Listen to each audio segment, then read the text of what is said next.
The story of the second flagpole at Bowling Green, erected the last week of March 1996, which has brought so much pleasure and so much pride ever since to so many, is truly a miracle because of how it happened just 1 week before the 175th anniversary of Greek independence in 1821. The late Henry Stern, then New York City's Parks Commissioner, in a phone conversation with me, finally gave permission to erect the second 55-foot flagpole at Bowling Green.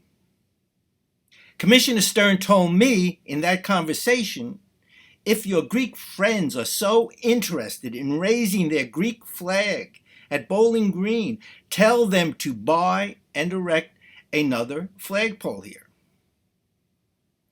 The insurmountable problem was that Greek Independence Day was just 1 week later.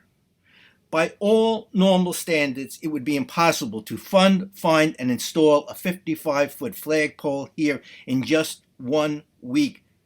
But the Greek community, the Federation of Hellenic Societies of Greater New York, did so in an effort led by Theodore Pavlakos and with the assistance of Dennis Liberatos and Dino Rallis. The funds were raised at once, the 55-foot flagpole found, and truly miraculously installed 1 week later, the night before the 175th anniversary.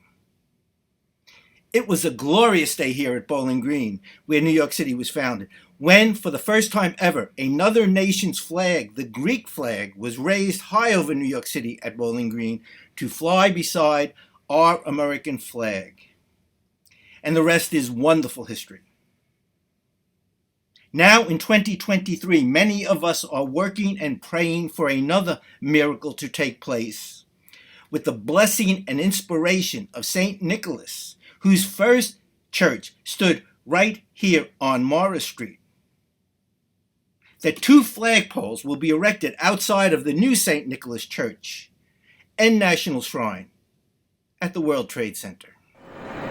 And as I remember the 2 flags outside St. Nicholas, the old church, I hope I'm going to see again the 2 flags here at the new church of St. Nicholas at Ground Zero. And with that, let's pray to St. Nicholas that we'll have the identity of the Greek American community here with the flag, the Greek flag, and also the American flag. Hopefully, it will be soon. And a great and wonderful historian of all things Greek, Lou Kato. It's here, as was indicated earlier, where the initial immigrants came, here in Castle Clinton, just down the block, up until about 1892, and then after 1892 they came from Ellis Island into this area. To my right is where the Hellenic community was. It was an area at that time that was called Little Syria. They called it Little Syria because that's where a lot of the Lebanese were, and that's where a lot of the Greeks were. They bought a building and built their own church.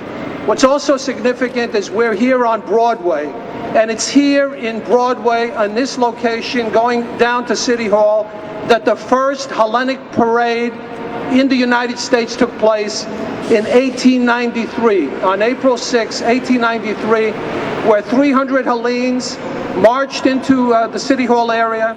St. Nicholas is often shown rescuing sailors or rescuing mariners because the stories of his life tell miraculous instances where he, in fact, saved people's lives.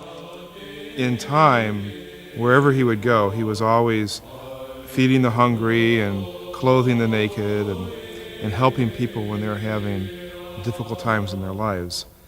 And this ability of his eventually brought about great love by the people because they saw in him someone who was always a giving person. And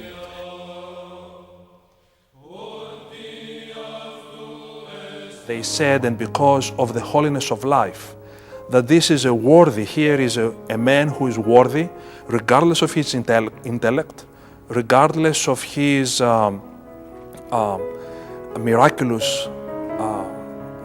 abilities. He was down to the level of the people. and the people were able to connect with him. There's a song that the Ukrainians have, and it's called "Och Tok Tho," and it goes, "Och Tok Tho Nikolaya любить, Ох Tok Tho Nikolaya служить, тому святий Николай на всякий час помагай, Николає."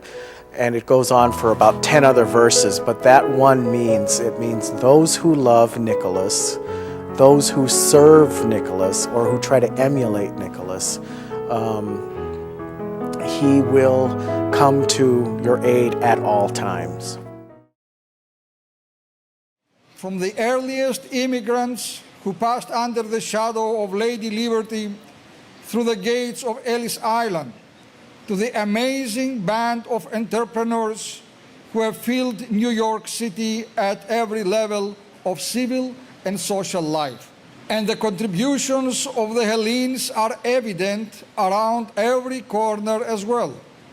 Whether it is an Ionic column on the facade of a monumental edifice or a humble diner, or even the rebuild of St. Nicholas Greek Orthodox Church and National Shrine, now gracing the rebuilt World Trade Center. Truly, Greeks are an integral element and constituency of New York.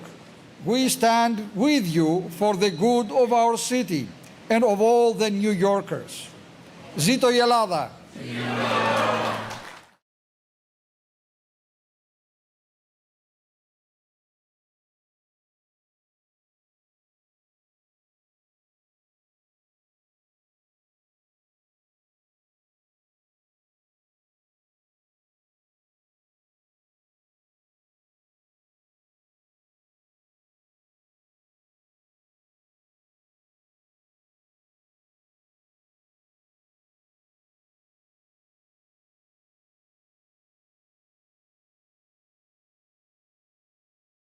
And yet you're still going to have your struggle in life. But don't give up. And as the saints have shown us, you just live that course of your life. You run the race, you fight the good fight, and you will be rewarded one way or another.